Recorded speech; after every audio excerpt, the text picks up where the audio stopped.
বিভিন্ন নামে তারা আজকে আবার মাঠে আইসা বিশৃঙ্খলা সৃষ্টির চেষ্টা করছে। এই সরকারকে ক্ষতিগ্রস্ত করার চেষ্টা করছে। এই সরকার যাতে সার্থক না হয় সেটার জন্য চেষ্টা করছে। তাই সরকারকে বলবো, আরে ভাই, বিএনপি দেশের প্রয়োজনে, মানুষের প্রয়োজনে আপনাদের পক্ষে আছে, আপনারাও বিএনপিকে সামনে নিয়ে আগান। তারেক রহমানের আনেন, তারেক রহমানের মামলা উচ্চ করেন। তারেক রহমানকে নিয়ে বাংলাদেশে রাজনৈতিক আন্দোলনের মধ্য দিয়ে একমাত্র আওয়ামী লীগের চক্রান্ত আমরা রুখতে পারি। অন্য কেউ পারবে না, অন্য কেউ পারবে না। আজকে সীমান্তের ওপার থেকে ষড়যন্ত্র আগেও হয়েছে, এখনো হচ্ছে, সেটাকে রুখতে পারে একমাত্র তারেক রহমানের নেতৃত্বে বিএনপি। তাই তারেক রহমানকে ফিরে আনেন।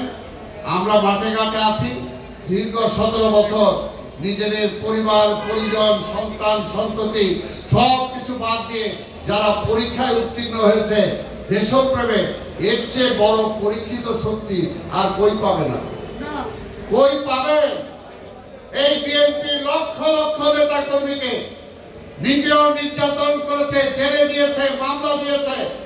তারপরেও কি বিএনপি ধ্বংস হয়েছে?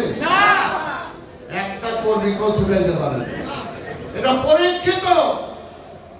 কাজে এই পরীক্ষিত শক্তির সাথে কেউ পারবে না ইনশাআল্লাহ বাংলাদেশে। তাই আমরা চাই এই পরীক্ষিত শক্তি এই সরকারের সাথে আছে। সরকারকে বলবো, আপনি নির্বাচন শিডিউল দেন, নির্বাচন কবে হবে সেটা বলেন। জনগণ নির্বাচনের রাস্তায় নামা পড়বে, তখন রাস্তায় যারা ব্যারিকেড দেবে এই জনগণই তাদেরকে সরাবে, এই জনগণই সরাবে। তাই আমি আমার বক্তব্য আর দীর্ঘায়িত না করে আপনাদের সবাইকে ধন্যবাদ জানাই। আগামীতে ইনশাআল্লাহ আপনাদেরকে সাথে নিয়ে যে পর্যন্ত আমরা গণতন্ত্র পুরো ফিরে না পাবো, যে পর্যন্ত ভোট আমরা প্রদান করতে না পারবো, যে পর্যন্ত নির্বাচিত সরকার আমরা ক্ষমতায় না আনতে পারবো, সেই পর্যন্ত আন্দোলনের মাঠে আছি। এবং শ্রমিক ভাইদেরকে অগ্রণী ভূমিকা পালন করতে হবে, এই আশা পোষণ করে আবার আপনাদেরকে ধন্যবাদ জানাই যে আপনারা আমাকে আমন্ত্রণ জানিয়েছেন, আপনাদের সাথে কিছু কথা বলার সুযোগ দিয়েছেন। এবং আগামীতেও ঠিক তেমনি হবে, আপনারাও আমার সাথে আছেন, আমিও আপনাদের সাথে আছি। সমাজে মাখন খেয়ে যায় আর সমাজে উচ্ছিষ্ট মানুষ খেতে পায় না। এই জন্য এই ধরনের তাসকিন নামক যারা আছে, বাংলা আরিফ ভাই ওইগুলো বুঝি টুঝি না, বাংলাদেশে যদি কোথাও তারা পান, পুলিশের কাস্টডিতে দুইটা দিয়ে দিবেন একদম যেখানে পাবে। আর পুলিশকেও বলবো, প্রশাসনকেও বলবো, যদি শুনি যে তাসকিন কোনোভাবে বর্ডার ক্রস করে পার হয়েছে, তাহলে কিন্তু আপনাদের খবর আছে। কেন পার হবে, কিভাবে পার হবে, কিভাবে পার হয়, আমরা এই সরকারকেও বলছি, ভারতকেও বলছি। আমার ফেলানিরে সাধারণ গরু যারা এটা ব্যবসা করে, সাধারণ কৃষক, তাদেরকে সীমান্তে আপনি বর্ডার ক্রসের জন্য গুলি করে মারেন। আর আওয়ামী লীগের যে সমস্ত চোর, চোরটা, বাটপার, হত্যাকারী, তারা কিভাবে সীমান্তে ওই টাকা কাটাতার বেড়া পার হয়ে গেল? কেন তাদেরকে ধরা হলো না? আর ভারতীয়দের কাছে বলবো, কেন তাদেরকে গুলি করলেন না? কাজে এখন থেকে সাবধান। এই যে যারা আছে, কোথায় আছে, সরকারের কাছে আমরা জবাব চাই। তাসকিনের মতো একটা বাটপার 100 দিন অতিক্রম হয়ে যাওয়ার পরে এখনো কেন গ্রেফতার হলো না? কেন আইনের আওতায় আনা হলো না? এরা হলো দেশের শত্রু, দেশের শত্রু। দেশের অর্থনীতিকে ধ্বংস করেছেন, এই ওয়াসাকে ধ্বংস করেছেন। আমাদের অসংখ্য নেতা কর্মী, কর্মচারী যারা এখানে ছিলেন, অনেকে চাকরি খেয়েছেন, অনেকে সাসপেন্ড করেছেন, অনেকে ট্রান্সফার করছেন।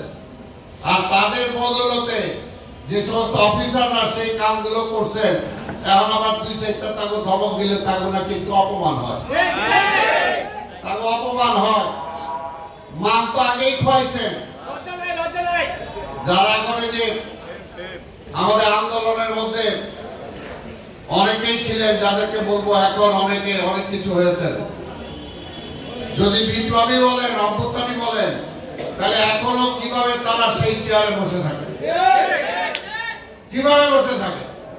আর তাদেরকে বসায় রেখা আপনি ভালো কাম করবেন আর তারা হইতে দিবে, এটা কি হইতে পারে?